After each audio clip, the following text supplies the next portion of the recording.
MMA Central, huh? A new contender on the block. Yeah, I'm getting hungry. Get sneaky. Now want it now. I hope it came with 3 pieces. I'll dig out like what's next. I order food if I got to. Got 2 cheeseburgers. I'm eating good and this is fast food. This cup filled with lemonade. I love the way it tastes. And with idea to sweet too, I'ma cut a slice of that cake. Think I won't slide to that drive-thru on any given day. Man, forget Mickey D's. Man, it's just BK Burger King. Ariel does his research. According to DDP, you ain't fat. I told you I'm not. Like, chat, I am fat. Like, I'm not ripped and shredded, but I'm not fat. You know what I mean? You know what I mean? You know when he actually said it perfectly because I've used that in my chat as well when I'm talking to you guys. He said you'd never walk down the street and say that's a fat guy. So yes, I'm not shredded, but like I'm not circular and my stomach doesn't stick out. You know what I mean? I have fat, but I'm not fat. Exactly. Yeah. I'm a little chubbier now. Like I've got a bit of more of a belly on me now than I did in South Africa, but I'm never far off. That's all I'm saying. You know, I had a heart attack. Phantom. I need to hit the gym, dude. I've never even come close to a heart attack, but Phantom had a heart attack, you know, nearly died. A day ago, he did. Who else is going to fight Whitaker on a week's notice, though? Aliskerov is cutting weight already, so it's easy for him to take the fight. There are many middleweights who would take that fight, and many middleweights that should be facilitated for to take that fight as well, that aren't completely unranked in the division. I'll take a ranked welterweight moving up over Ikram. He's done fuck all in the sport.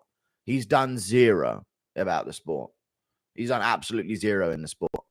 To be honest with you, I'm trying to formulate a hate comment on Twitter about Jones, but I can't quite hone down the way I want to insult him.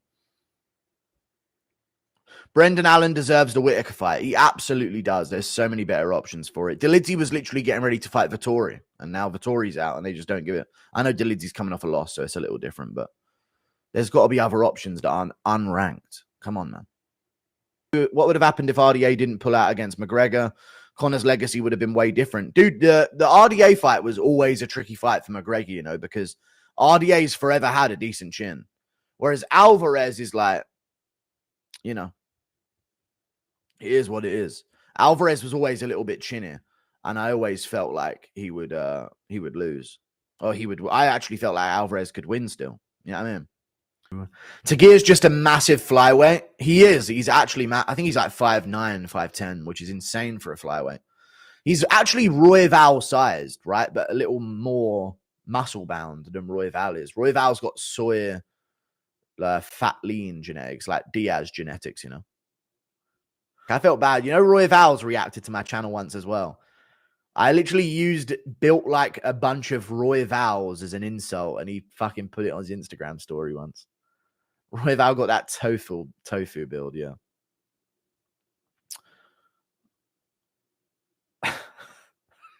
He put it as an Insta story. I was like, dude, I'm not going to take shit from a bunch of people probably built like Roy Val.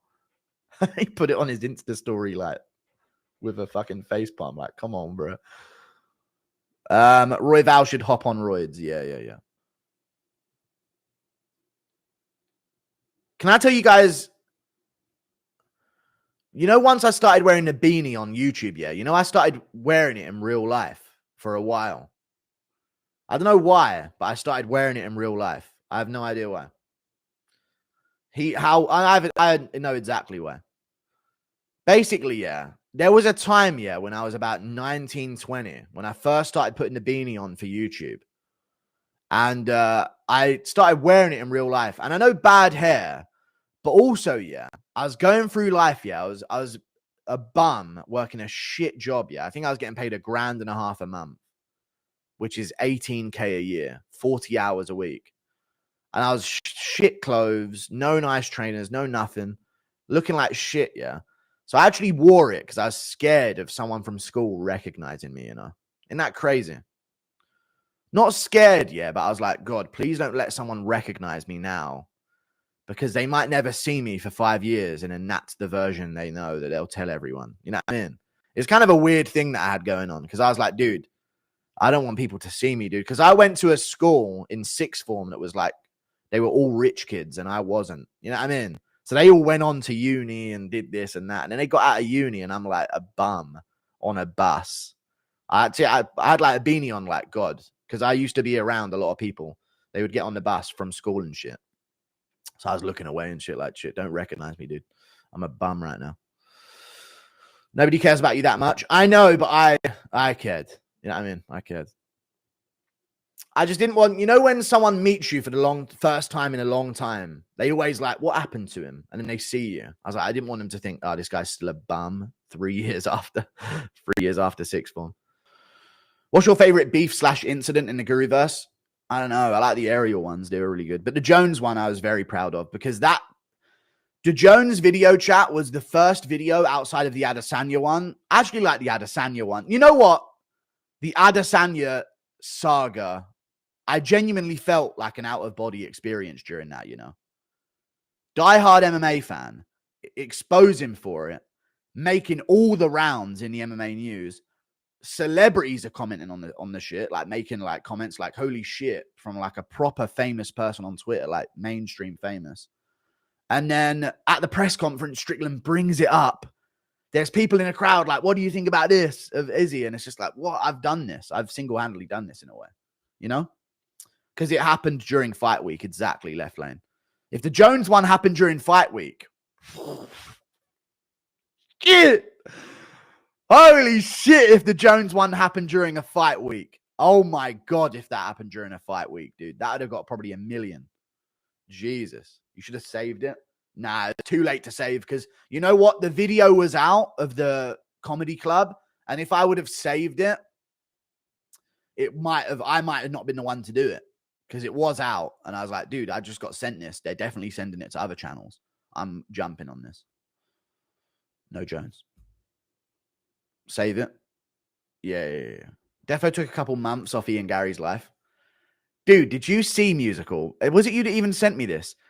You know, his wife signed up to a couples counseling clinic after I made that video. A week after I made it. Did you know that? The Gary one's underrated, yeah. People were sending me that, but I was like, I don't know. Send me a screen recording because I can't see her Instagram. But she started following a couples counseling clinic. If you go through her followers, you'll find a couples counseling clinic. How do you know? People just sent it to me. They sent it to me. Besides Izzy and Volk, why is Pereira the only active champ? Besides, fights 3 times a year, consistently, slowly becoming my favorite fighter. Dude, he is, yeah. He's my favorite fighter as well. One of them. And Yuri. Yuri's doing the same activity level as Pereira. Dude, it's weird that, isn't it? Yuri and Pereira have literally had like the same schedule this year. Like exactly the same schedule. That's pretty cool. The Chads are fucking standing up when we need them, dude. Isn't that true, chat? The 2 Giga Chads of the UFC going at it again. Just when we need them most.